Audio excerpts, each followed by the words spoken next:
Fëmijët e shtresave në nevojë, veçanërisht ato të komunitetit rom dhe egjiptian, janë në qendër të disa programeve mbështetëse që po zbatohen nga Njësia Kujdesit për Fëmijët pranë Drejtorisë së Shërbimit Social në Bashkinë e Shkodrës. Vetëm gjatë muajit shtator, qindra sete me pajisje shkollore janë shpërndar për fëmijët që ndjekin mësimet dhe trajtohen në qendrat komunitare të qytetit. Me ndihmën e donatorëve, por edhe me vëmendjen e veçantë të kryetarit bashkisë, janë shpërndar në territorin e Bashkisë Shkodër 500 komplete sete, çanta, kputë, sete shkollore,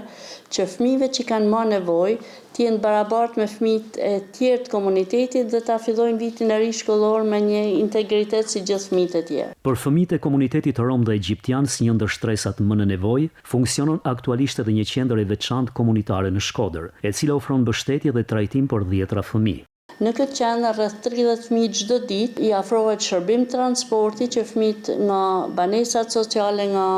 vendqëndrimet ku ato janë të mund të frekuentojnë shkollën, i afrohet ushqim, një drekë, mësime masshkollore,